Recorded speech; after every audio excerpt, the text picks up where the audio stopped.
My name is Maria Luisa Manda. I'm an events assistant at the New York Society Library. In case you don't know, we are the oldest cultural institution in New York City. We were founded in 1754. It's my pleasure to introduce Jamaica Kincaid. She is a writer that I closely admire and have a special connection with. Honestly, she bears no need for introduction.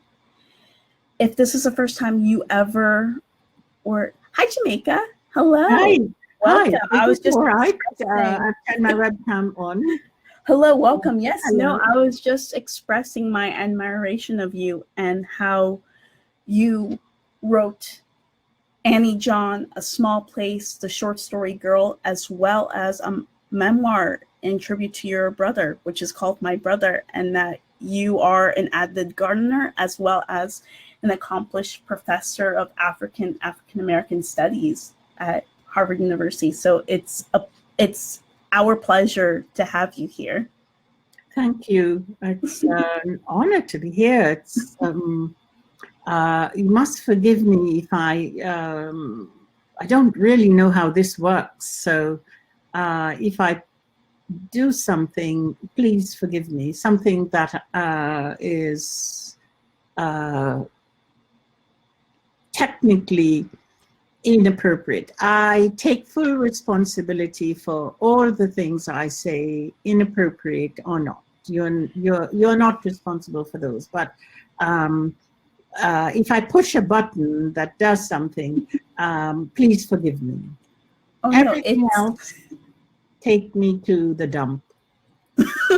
No, it's not at all. I think with this rather strange time period, it's understandable. We're learning as we go along, but thank you so much. It's much appreciated.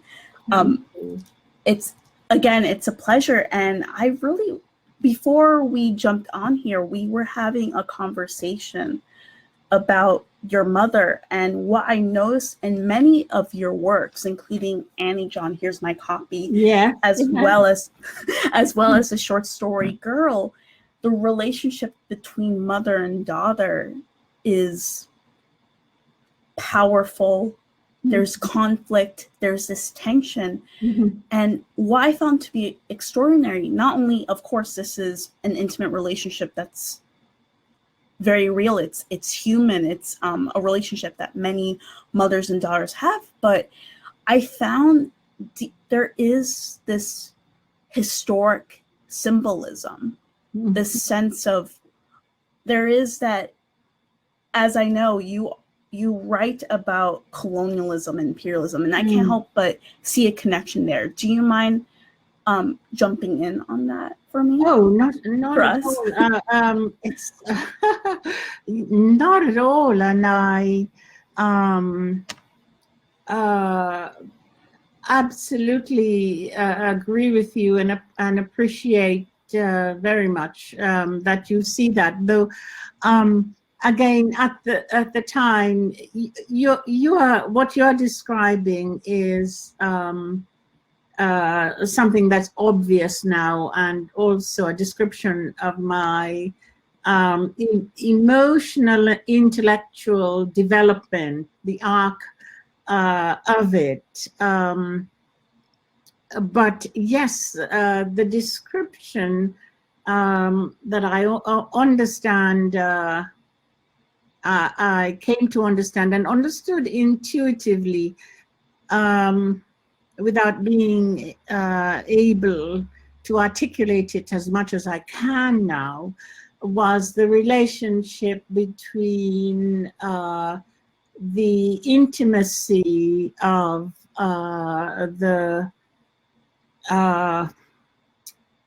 relationship between the mother and the daughter, and the relationship between mother country and colonized. And I knew at the time I was writing it, I was describing a powerful and powerless mother and child. And I think I've said many times, there's no one in the world, no situation more powerless in the world than the situation of a child.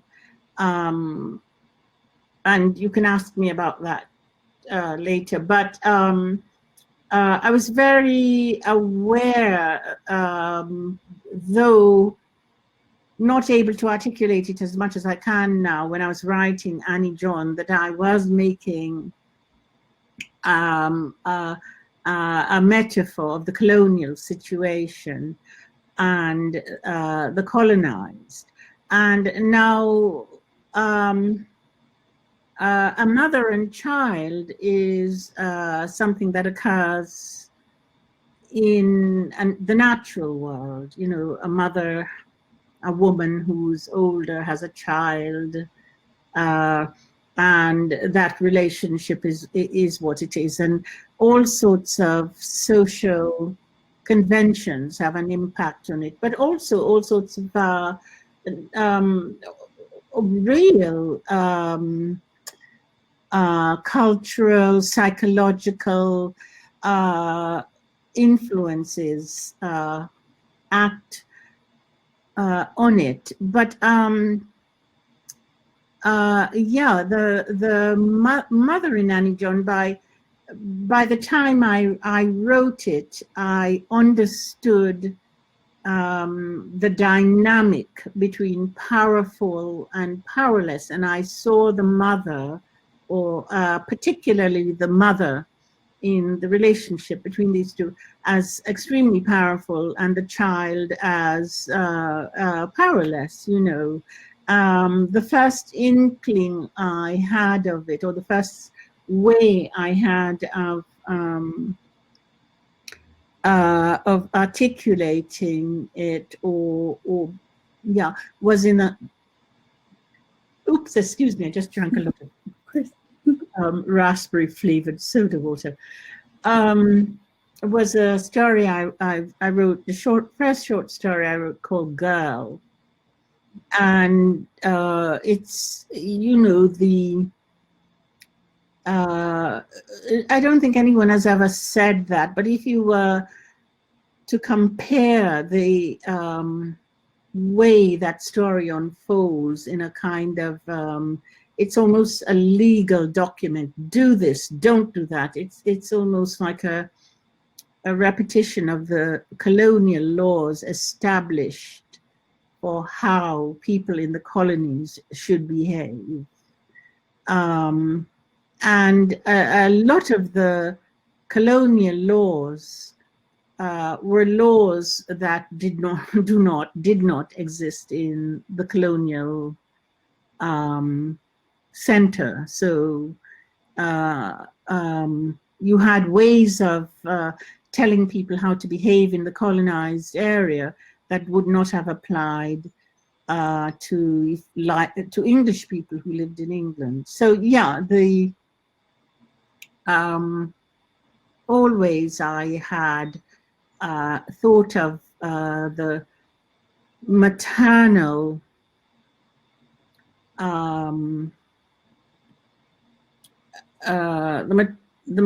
my mother, as a metaphor for other forces. And she herself was a very political person, and very frustrated politically, because she had all this energy and all this intelligence, but it had nowhere to go except, you know, to be exercised on the bodies and the psychological entities of her children. So, yeah. No, So that was a very long-winded way of answering. No, but it's accurate. It was much appreciated, because I was remembering a situation. I studied abroad in Prague, and what you said about how using a child, the point of view of a child, is emphasizes the story, the struggle, is so accurate for me, because when I was in Prague, I went to, my apologies if I mispronounce the name of the camp there, Treblinka, the one in the concentration camps. It's known as the family camp. And it was the first time that I felt this sense, the deeper sense, that the Holocaust was was a major traumatic point of history, which is a bizarre thing to say, but it was true, because in my experience with my education, although I would say that I appreciate my parents pushing my siblings and I to succeed. We went to good schools, but we would shrink away from certain points in history. We shrunk away from slavery. We shrunk away from the Holocaust. We shrunk away from the treatment of indigenous people here in this country. We still do. And something that I remember when I was in Prague, again, when I went to visit the camp, it was the first time that I realized that this was potent. This was real. It always felt there's something about it in my past that felt almost surreal, almost like a dream. Yeah. So your explanation triggered that response. So I very much appreciated it. And speaking of relationships between mothers and daughters, I understand. I'm as you know, I'm half Caribbean. My mother is Jamaican. Wonderful woman. I love my mother dearly, but also even now, when I was preparing for this this event, this sense of I have to make sure everything is right. It's appreciated, but in the sense of connecting to historically, there's this dysfunction, there's this toxicity in the sense set of rules without any sort of challenge. I know, but it's interesting. The perception is seen as this is law. If you disobey, you're bad. You're a rebel. Yeah. It's fascinating.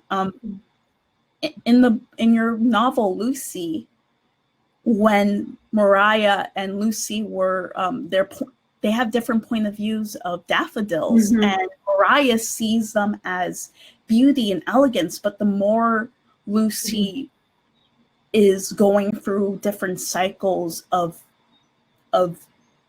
oppression, trauma, and so on, the daffodils are a symbol of Mariah's rose-colored glasses, because she, although she's being mistreated by her husband, for example, as in he's having an affair, she is still holding on to these ideas, which again has that intersect of colonialism is good. It was for your benefit. Well, to go, what you've said so much. Wow. Let me try to comment on going back to the Holocaust and how certain things are presented. It seems to me, and this is just an observation, that the unique thing about American history is that it's composed of the winners and the defeated, and often the winners are also defeated, because it must seem as if it is presented as if the winners of the American Revolution, the revolutionaries, Washington and so on, they won something, certainly they gained their independence from Great Britain, but they then encountered a defeat in which we are all still living in, the defeat of not really freeing themselves from slavery, the institution of slavery, because to enslave someone is to enslave yourself also. And I think that that's often in the conversations we have about slavery. I mean, we're not obligated to feel empathy for the suffering of the master. We're not obligated to, but it is worth considering the distortion that the institution of slavery had on the masters, that the vileness of keeping in captivity a whole group of people also meant that they were in captivity also. It's not really an accident that American culture is African American culture, because it seems to me the enslaved and the master were in one, were in unison. And it's one of the things I wish philosophically the descendants of the enslaved might consider, how it is that the masters were never happy. They were never happy. They were never free, really, because they were bonded. They were in bondage to the people they kept in bondage. The American character, the American culture, American society is formed by keeping people in bondage, including the people who supposedly have power. It's very interesting to see that power now is so demonstrated by how many millions you have, but all the people who, millions, I mean billions, but all the people who have billions don't really know what to do with it except perhaps go to Mars.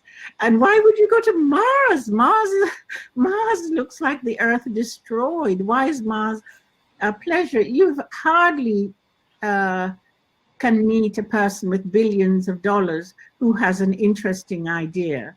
It's one of those, I suppose paradox is the word, that makes you think that to be rich is to enter a valley of unhappiness. It's sort of like the other theory I have about people who are intelligent, who say they are intelligent, that in fact, sometimes intelligence seems to be another form of stupidity. You can hardly see an intelligent person who isn't doing something so stupid it makes you want to cry. So I do want to put forth the idea that the a society of slaves means that everybody's enslaved, and a society in which freedom is pursued means that we all have access to it. But another thing, you were talking about the Holocaust. I remember when I was growing up that the World War II was presented to us by the British as a question of Hitler's aggression, meaning going into Poland or whatever it is, the stupid thing he did, and well, I mean, the least stupid thing he did. And it was about, so Hitler's aggression. So I had no idea of the murder of Jews and other people at all until I came to America. In fact, when I was growing up, we met a lot of people in the West Indies who were merchants, and they had come from Jerusalem, and we thought, oh, Jews are from Jerusalem. And if now I look back on it and I see that they were displaced Palestinians, they were they were Arabs, but they were from Jerusalem. So, oh, they must be Jews. We didn't know who Jews were. But when I came to understand the Holocaust, looking at it in the history that I know of Europeans in the world, I wasn't at all surprised. I only thought, wow, I didn't know they would go that far, because the truth about the European adventure in the rest of the world has been a Holocaust. And so that wasn't, as I say, a surprise. I just didn't think, you could think of that. You could organize just killing people. What I wanted is something you said about American history that I want to get back to, saying that American history is seems to me, just as I thought, more unusual than most people's history, in that the victors and the victims are not far apart to this day. You know, Donald Trump and his followers are victims of, you know, their own horribleness. They are not, you know, they are not. I sometimes feel sorry for him, even, you know, this sort of, I feel sorry for the country. I feel sorry for myself that I came to America. But as someone who ascribes and identifies with the African American tradition, which is hope, always hope. No, it seems to me no other group of people, they practically, if there wasn't hope in the world, African Americans would have invented it, because there's nobody else who thinks it will be better. You know, in the Caribbean, a lot of native people, when they came across the barbarity of the Spaniards, just jumped off cliffs. African Americans don't commit suicide. They just go on. And, you know, when you talk about the American hopefulness and optimism, you're rarely talking about African Americans. You made such a great point, because recently I was speaking to one of the library members. She's also a trustee. She mentioned how in Seattle, I don't recall the neutral zone in Seattle, Capitol Hill, where people will ask, like, why are they dancing? Why are they singing? And it's very much that sense, this sense of hope, this sense that only people who are oppressed will understand. And it's something that a student of folklore who hopes to continue to study in the future, I recognize with Trickster Tales. Anansi came from West Africa to the Caribbean, to America, on slave ships. And Trickster Tales are very much similar. They're tricksters are boundary crossers, where they unveil truths, where they aspire and inspire. Of course, they're not always characters who do things out of the goodness of their hearts because they're good. They're often very selfish, but also idiotic beings. But still, in the same fashion, they're human. Exactly, they're human. They're paradoxical, but Trickster Tales are that very spirit of hope. And I like to think that Anansi and other stories gave these people hope. For me personally, reading folk tales gives me hope.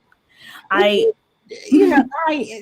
didn't grow up with those tales. I grew up with my mother's personal tales, and of that. But she came from an island called Dominica, which had been French until 18 something, in some horrible massacre between the English and the French. The French lost, and Dominica and St. Lucia was ceded to the British, and but they still had a lot of French ways, and they have all these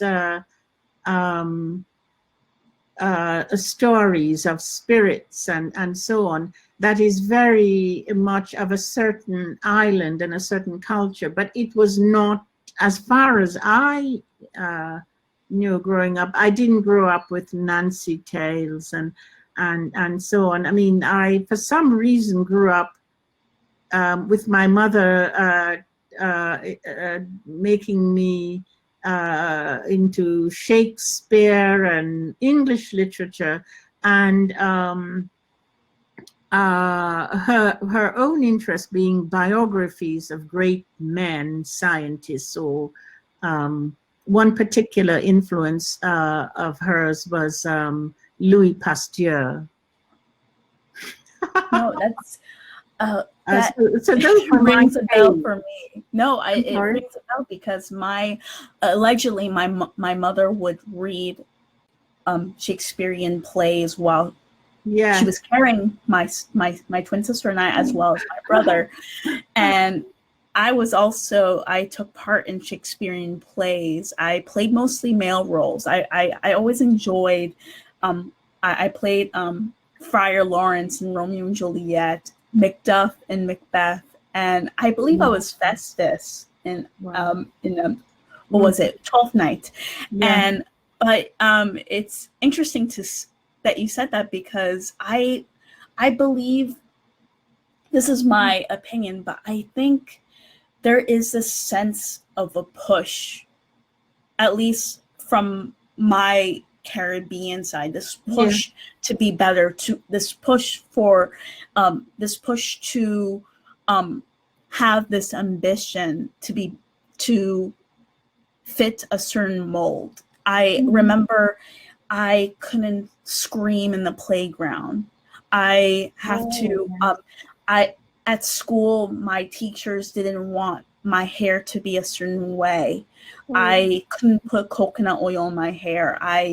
It was too sticky. It smelt off to them. And it was a sense of the strange invisibility, but yet always knowing there are eyes waiting to see me. It's very, I'm not sure, I can't say this is just Caribbean because I really don't know, but it certainly feels the sense of, for me, that oftentimes playing a role.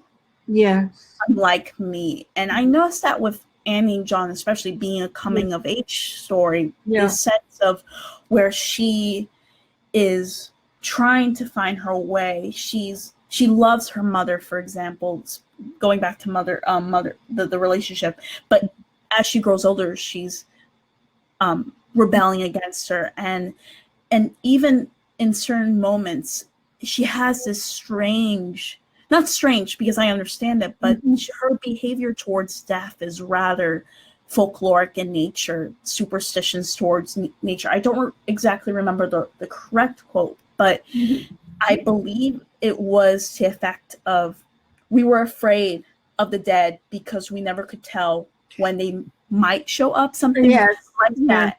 And they never stayed dead. The dead never stayed dead.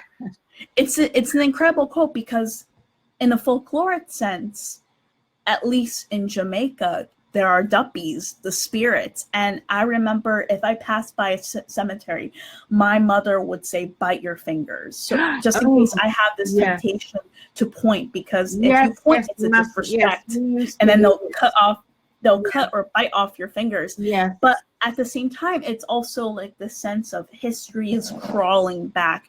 The sense of, if a trauma is unresolved, it's going to come back tenfold. That's how I saw this particular quote. That's so at least fascinating. I mean, I suppose, like all children, I was afraid of death. And I remember once, and I may have even written about it, I think I have, saying to my mother, let's move to another place because people don't die in other places. And I can remember her looking at me with great pity and saying, people die everywhere, you just don't hear about it. And that was for me like one of the proverbial bottom falling out. People die, there's no way to escape it. And I think perhaps even at that moment, at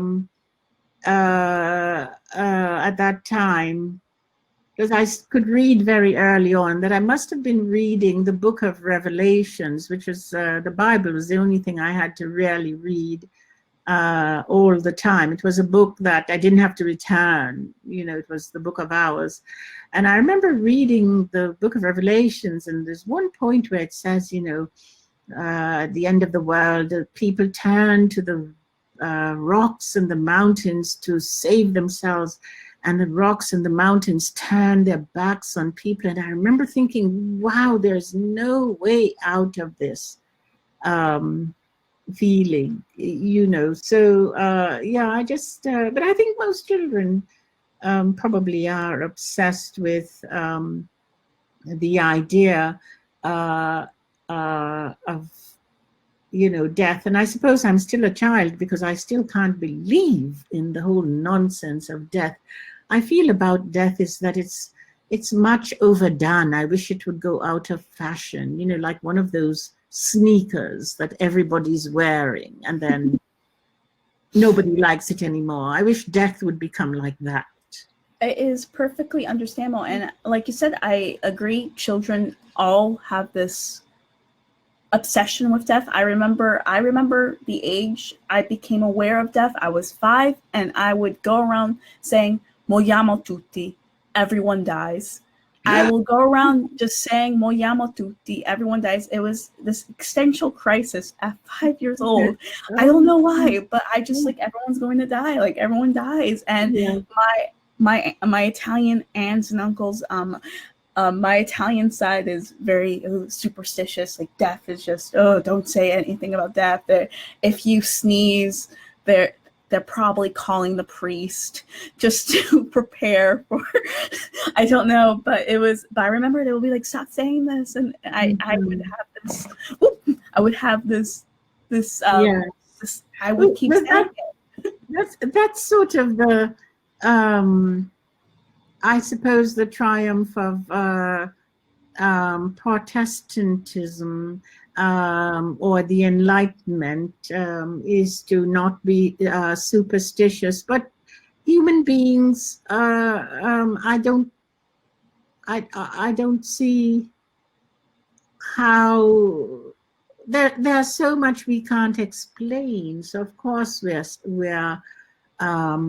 are superstitious. I've taught my children, I've taught them so many things that they just said to them in their childhood, so many superstitious things. You can't leave a hat on the bed.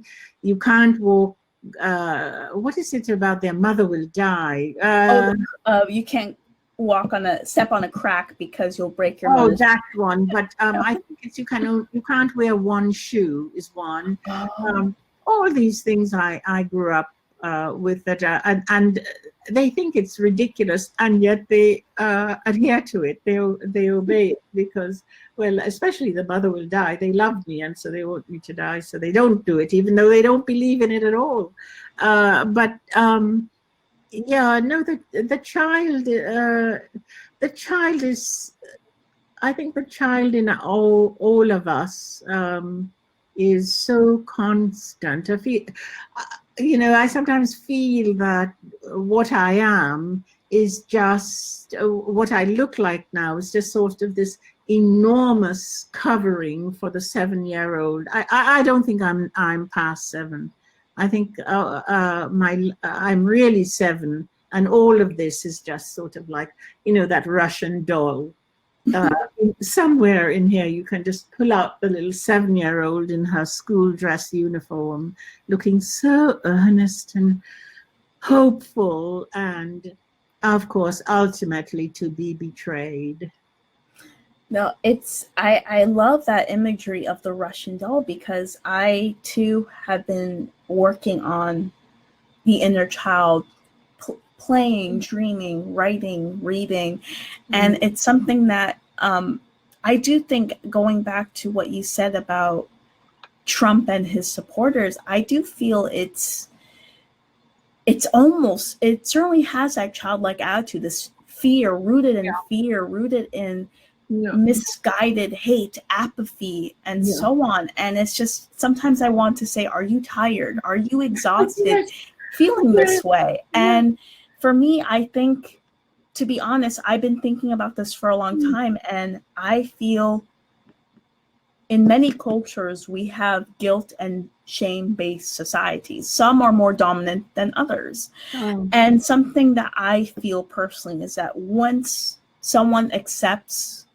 owns to their actions and yeah, behaviors, guilt sets in, shame yeah. sets in. And no one wants to feel that way because we have this conception. I can't, if we have to focus on America itself, but we have this conception that certain things means, it's a duality. Something means good, something means bad.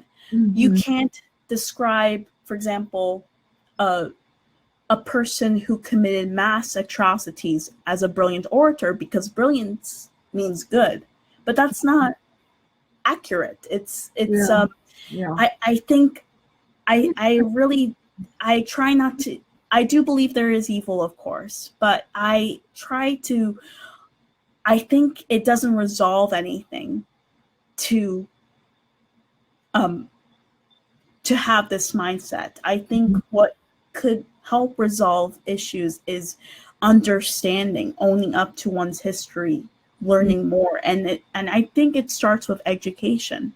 For example, in regards to history, in regards to talking about slavery, in regards to talking about the Holocaust, we need to dive deeply into these subjects rather than shrink away from them, rather than Mhm. trying to Mhm. reject them, because I believe partly due to this structure, why Mhm. so many people are, why we're in a society that is systematically racist, for example, that's so ingrained, is due to this desensitization. Mhm. Because I feel that most people don't understand their history at times. Oh boy. Huh. I think maybe, yeah, the closest it came was the Germans who were sort of forced to understand theirs. But, understanding your history, I don't know. Did the Romans understand their history? Does anybody ever? I mean, one of the remarkable things, especially in America, is that you have uh, this unheard of moment, and I don't mean only this present moment. It's been a moment from the very beginning of our history of the people, the native people could say something. I mean, I don't know if you've ever thought of this, but how many, I sometimes try to go through this, and I lose my way, but how many states in the United States are named after Native Americans? Minnesota, Arkansas, Arizona, Mississippi, Alabama. They are named after people who we killed the people, but took their names. And that's a historical reckoning that we've put off. Oklahoma, go through until the West. I think California and Montana are not Native American names, but I think Idaho, Nevada, um, Wisconsin, Minnesota, Illinois, all you go west and it's all Native American. So if we were to unpack it, we'd have to unpack the history of through the names of what we did. Where are the Illinois? The clan of the Illinois. There are so many places that are named. But so that's history. The minute you say I'm going to Illinois, you are invoking the presence of people. Manitoba. You're going to I think Ottawa. I think there are more native names in American history, North American history, than there are European names, but I'm not sure. And then once I read somewhere that the names of native people predominated when they were most endangered, when they were closest to extinction. And it's when there was a lot of them that the names from Europe, like New England has a lot of European names, but because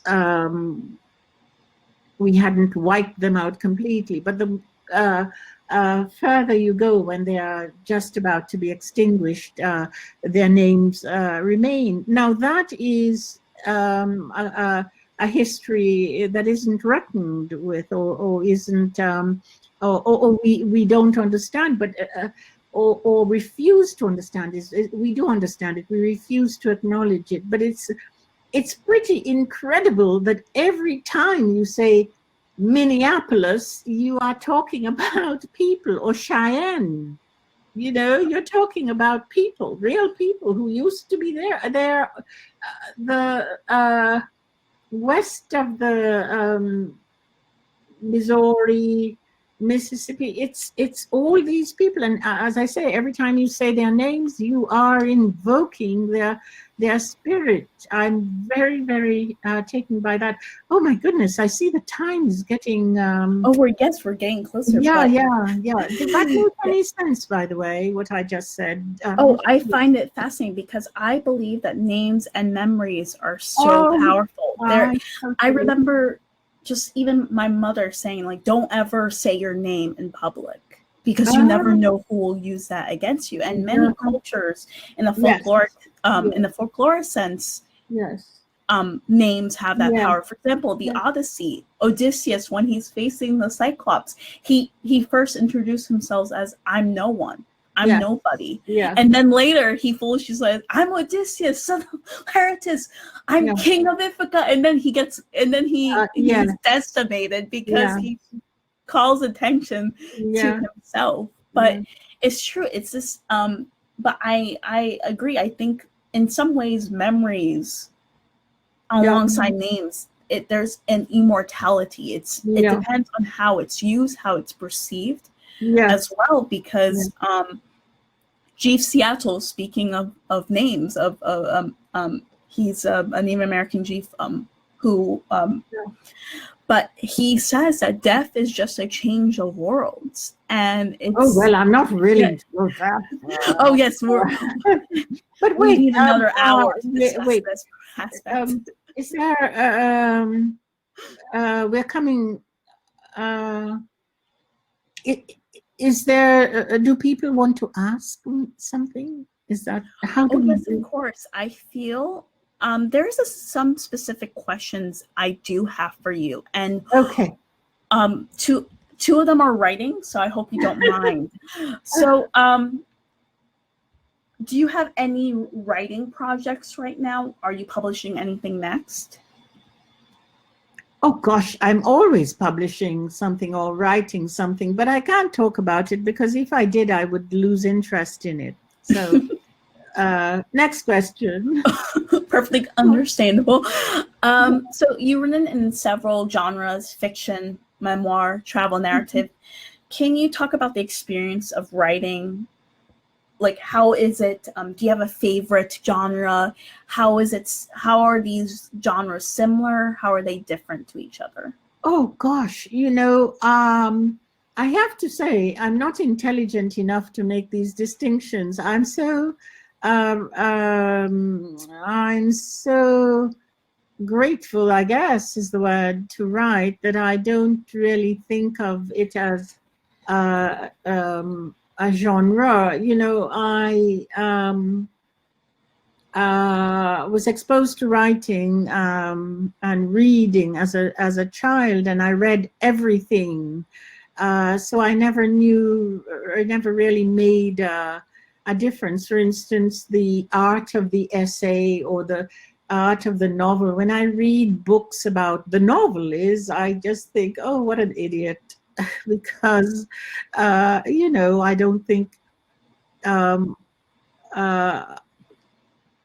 the person, I'm trying to think of Flaubert. I don't think Flaubert, now I'm writing a novel, and it goes like this and it goes like that. You just write, and I mean, before the novel existed, did someone say, now this is a novel? I mean, these questions of classification are very ruinous for writing, I think, and for a writer, perhaps not for writing. Writing is something else, but they're very ruinous for a writer. You just write, and whatever it is, it is. But you really, the art of the this or the art of the that is only something that, it makes a career for the very intelligent idiot who can make these distinctions.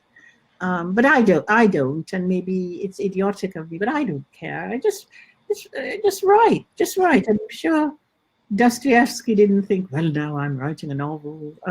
Nobody has thought of those issues until a vast number of people went to Oxford, Cambridge, and Harvard, and then began to want to make careers for themselves as influencers. It's the declaration. It's the attempt of fate. I think it's this. I am nobody. I am Odysseus. It's a similar vibe. Yeah. As well as, I know you're an avid gardener, and something that I want to bring up. Many months ago, it was the last time we were in the same room together, which was wonderful, by the way. I missed that. Your mother's cooking. Oh yes, of course. And something that you brought up is that gardening is an act of dissidence. Can you please explain that? You did. I remember this. I have an elephant's memory. You said that gardening is an act of dissidence.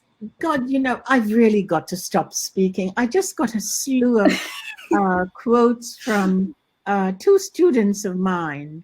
And I said, "You're sure I said this?" Because they were so, they were actually interesting. I said, "Yeah, sure I said this." But gardening, oh God, that is I would have to go into my whole, the disobedience. That would be, that quote is probably influenced by Milton, Paradise Lost, me saying that. But it is because, but in a very, I must have been thinking about it in a very, profound way. You make selections, you do all sorts of things that really, they're violations, really. You should let everything be, let nature, but on the other hand, the Garden of Eden has an order to it, and which, when you yourself garden, it's a descent from that, because you're making your own garden, you're being your own god, so to speak. These are things I think about.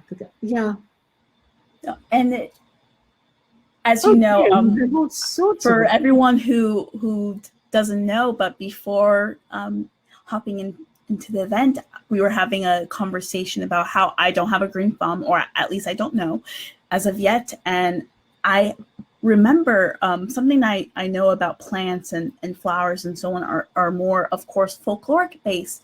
Yeah. And something that I admire about the symbolism of plants is that there's always a gesture behind it, such as there's this lovely book. It's called A Victorian Flower Dictionary. I believe it's by Vanessa Diffenbaugh, something, where she discusses how during Victorian times, when a gentleman was courting a young lady, he will present her with a bouquet of different flowers. Of course, they mean different things, such as daffodils means new beginnings. I believe lilacs.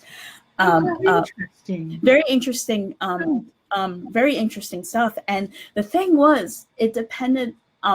her reception matters, such as if she took the bouquet with her right hand, she accepts the courtship. However, if she accepts the bouquet with the left hand, it's a polite way of saying no. It's a polite way of rejection. So I always find that fascinating. And going through my book of fairy tales, I reread Rapunzel recently, and I noticed that, at least in my particular version, the mother, Rapunzel's birth mother, she was the green that she was obsessed with was parsley, and according to various folkloric journals, parsley was a plant that supposedly was a triggered miscarriage. Because it's high in vitamin C. And so in some way I was thinking about this, like maybe her desire of agreeing over her child and giving away the child to the witch is a symbolic way of it's to get rid of her, to remove her from her life. It's really fascinating. I just wanted to bring this up because I never knew until talking to you about how gardening is, of course, it's a wonderful pastime. As you said, I love the reference of your God of your garden, and it's reflective, and it's nature is just close to God, to anything, but the sense of like the symbolism of different metaphors. I wanted to bring it up and see what you thought. Well, before science, medicine, a doctor was a botanist. So, for instance, Linnaeus was a doctor. You used plants to treat illnesses, and in fact, there is something called. It's no longer. I sort of find it fascinating, the doctrine of signature, which is that a plant tends to, you use a certain plant to treat various parts of the body because it looks like the ill organ, or, well, that's a basic one. So that a plant called pulmonaria, its common name is lungwort, and it was at some point used to treat diseased lungs because it looked like a diseased lung. The leaves are spotted. The bone sets, and this doctrine of signature, really, you will find it through all cultures where, though they don't have that fancy name, doctrine of signature, but people tend to look at plants and use it for medicine, depending on how it looks, or all sorts of ways. And science sort of got rid of that, though scientists now look for certain things in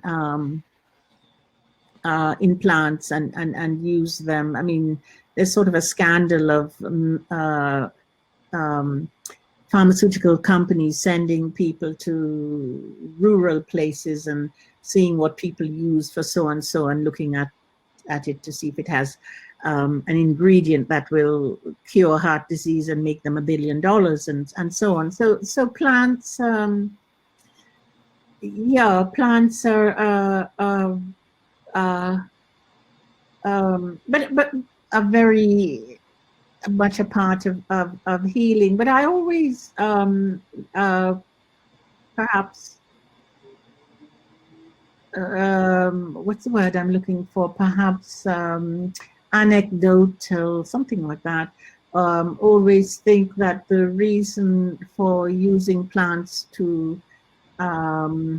not the reason, but the way it works is again back to the Garden of Eden, in which humans and or a man, woman, and the garden were one. So it's in that violation that we are separated from the natural world. But the natural world often offers us healing. This is just my hippie way. I love hippies, by the way. No, I absolutely love it. And I absolutely enjoy your biblical references, because I remember in Lucy, she states how, just call me Lucifer. Just give me the full name. Oh, Like, yes, how everyone thought that she was Lucifer. I enjoy those references. Yeah. Anyway, actually, oh, my apologies. What were you about to say? I was going to say that, of course, Lucifer, not only was he the favorite, but his name actually is Morning Light. Yes. Yes, he's a prince. He's a prince of the morning. Yes, it's a epic story. It's a story I particularly am fond of. The fall. My mother knew both. My mother always said that if you need to, the books that you absolutely need on your bookshelf is the Bible and the Paradise Plays. Yes, exactly. Yes, but and wait, don't we have to ask people? Yes, exactly. I was about to. What should I click on attendees and? Yes, it's time to move on. Hi, Sarah. Hi, I'm just going to jump in and kind of voice a couple of questions from the audience, if that works. Yes. So a question from the audience we have here. As a British person living in Antigua, I have loved Annie John in A Small Place. Yes. And they've helped me learn so much more about Antigua. Do you have any opinions of post-independence Antigua? Oh, I wrote a book called A Small Place about post-independence Antigua. It's a book that made sense when I did, but now that I live in the corrupt United States, I can't say anything about post-independence Antigua, and the current United States are not so different. So I have to say nothing about post-independence Antigua. Looks like current United States. A lot of bad actors in government. But I love Antigua in its complications. But why are you living in Antigua? We Antiguans can't live in England as we would like. Just saying. Anyway, if the person, please. Yeah. If the person who asked that question wants to add to the chat, you're welcome to, as seems best to you. So who have you read lately? What authors or what book have you read lately that you feel like everybody ought to be reading now or in general? No. I never feel anyone ought to be reading what I'm reading, because I read so many strange things. I was reading, I read Mishna's, the Japanese writer, about his autobiography, which is amazing, just amazing, about the way your childhood, again, you're always a child. No, you could live to be Methuselah and you're still 7. I was reading a book about the people in Polynesia getting down to Easter Island, traveling, to Hawaii, and it fascinated me because I'm terrified of water, and the idea of just getting into a little boat you made by hand and then rowing yourself across the Pacific, which is a truly unruly ocean, is just fascinating. I don't read so much fiction. I read almost no contemporary fiction, if only because I know so little, so I need to catch up. But what, oh gosh, I read a lot of history, garden books, plant collectors. I read a lot of catalogs. I was just looking through a catalog trying to figure out if I should make a butterfly bed or a bed of rugosa roses. So that's the kind of thing I read, and then I live in horror at the state of the country I'm in. Yeah, but it doesn't make me want to leave. I have so many wonderful things that I love about America. Especially, I love being an African American. I've decided I'm an African American. Thank you. The person who mentioned being a British person living in Antigua adds that she moved there for a very bad reason because her partner lives and works there. Just the same reason I moved to New York, so I don't think that's so bad, but that's just me talking. Well, enjoy it while it lasts. It's a beautiful place, and it has wonderful people who invariably elect horrible people to its government. One of them, I think, is now, what is Malwin? But if you know her, a man named Malwin Joseph, I've told him this myself. We were classmates, and we went to the same school. So he and his brother once beat me up because I came in first in class, and they were very jealous or something. Oh, but that's terrible. I'm so sorry. Yeah, no, I'm not. I once said to him, the first crime you committed was beating me up. Only that was the last one. So please tell that to the person living in Antigua. When you see Malwin, say to him, Jamaica Kincaid said you beat her up. Well, I think we were about 11 or something before we went to the Princess Margaret School. Oh my goodness. And just to say one thing to the person living in Antigua, that the political elite in Antigua now went to the Princess Margaret School, which has a very interesting history. Someone should write about it, not me, but I'm always interested in that particular. The Princess Margaret School became an elite school because people like me couldn't afford to go to the other elite schools. We were too poor, and Vere Bird created it. It was a very good thing. Vere Bird did a lot of good things and then a lot of bad things. He's one of those, on the other hand, people. One of those on the other hand people. Oh, that's a good phrase. So thank you for talking a little bit about your reading.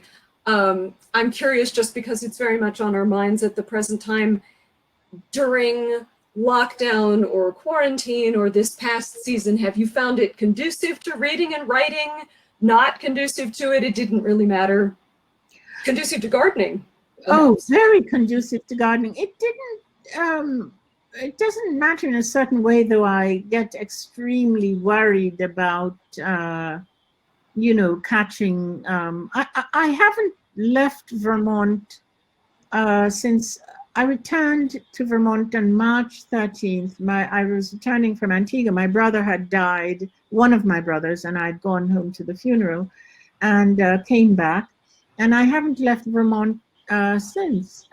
So I've just been in the garden. The garden has never been more beautiful, though no one can see it because it's just, no one can come. So for me, the thing I resent about lockdown is that it's enforced. But if it wasn't enforced, and it's only enforced because I don't want to be a corona victim, it's only enforced because of that. But this is how I would live if I would never go anywhere. I would just read and write and wonder why something won't flourish. I just transplanted a very dear azalea, and it seems to be failing, and that's very sad for me. So, let me see if I close. Oh, there, I closed something. Oh, then there's a little thing that says, buy books by Jamaica Kincaid. Yeah. I don't know if you can I do did that. actually pop that link in the chat if anybody would like it. We have a bookshelf with our friends from the indie bookstore, the corner bookstore. So they're Good. Oh, support the corner bookstore. Yes. Yeah, they're fantastic.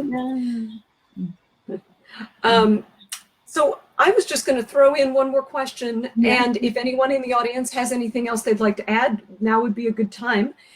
Just because you were talking wonderfully, and I have to listen again and write it down, but about especially American history's construction of the winners and the defeated, and mentioning the history of indigenous people and immigrants or colonizers in U.S. history. And I was just earlier today involved in an article about the recent decision in the Supreme Court in favor of the indigenous people of Oklahoma.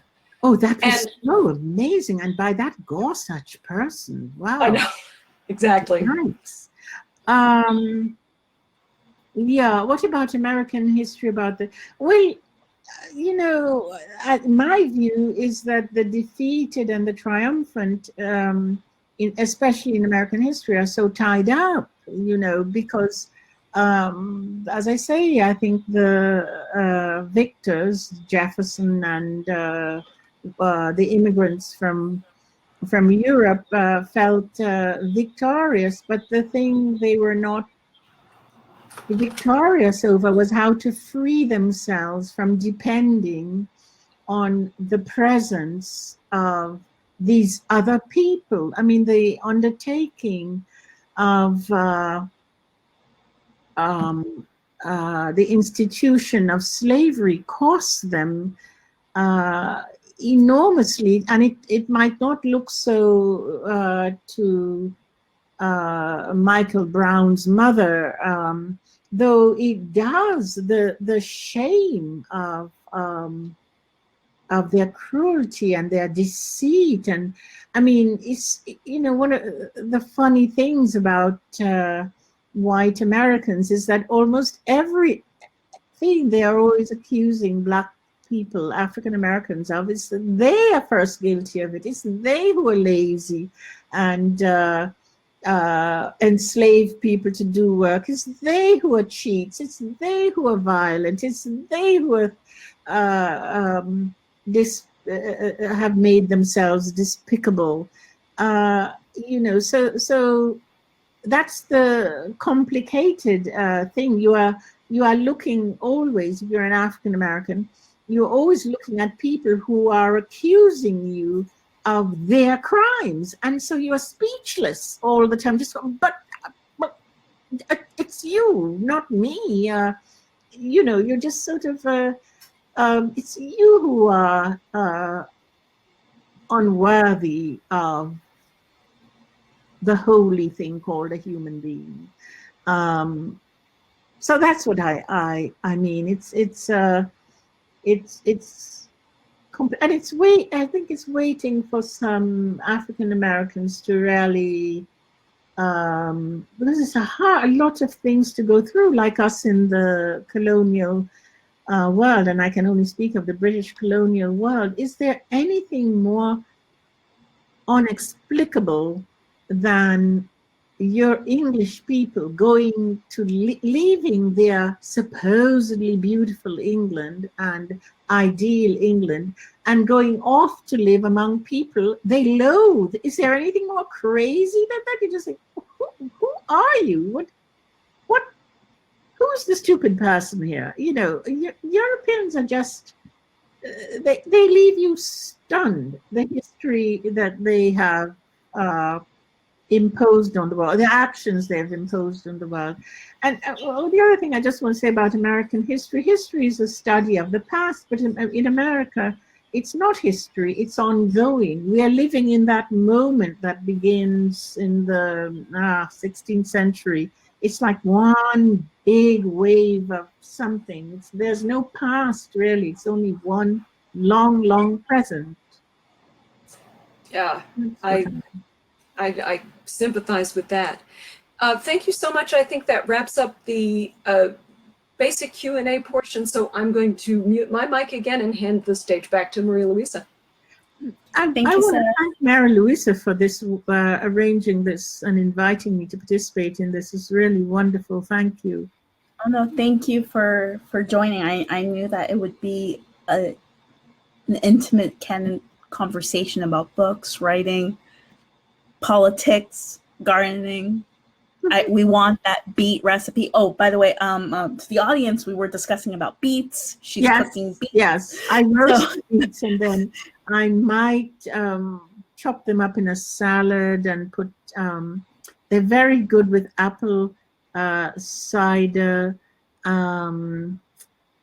vinegar, and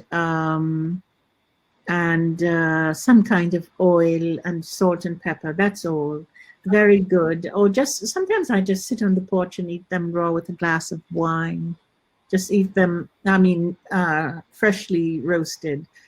But always roast beets. When you boil them, you boil out something. Oh, that sounds delicious. And I'm so sorry, there is one final question, if we may. Yes. Okay, so I work with a lot of children who are from the Caribbean who look up to you so much. I'd love to hear if you have any advice for Caribbean-born and first-generation teens here that are wanting to continue writing. Write. There's nothing to do but write. Read and write. If you want to be a writer, just read and write. Don't go to an MFA writing program. You just end up writing nonsense about the date that didn't work out or some silliness. Just write, and don't follow any form. There is no form. The form of your writing is the form you write in. You know, there is nothing, there is no novel other than the novel you write. I'm not sure if Jamaica remembers this, but a long time ago, I believe when we first met, you told me to own my voice, to own my cultural identity, to own my story. Possess it. I remember I still keep that within me. So I hope, of course, I'm not a well-known writer, of course, but it's something yes, you are. But I want to say something that Jamaica has told me, which I hope will also help these teens on writing, because it's something that is very near and dear to me. It was her advice to me was to own my identity, to own my voice. It's beyond own, possess it. Possessing, possessing is the beginning and end of everything. And the first thing to possess is yourself. Make sure you are in possession of who you are, and no one can tell you otherwise. That would be my, don't allow anyone to tell you otherwise. Oh, that you said it perfectly. Thank you so much. It really means a lot to us on behalf of the library, our audience, and of course, personally from me. Thank you so much for thank you. coming. It's a pleasure. Really, thank you. And once you visit New York City, I would love to personally give you a tour. Why not? No, I'll come. I promise. Perfect.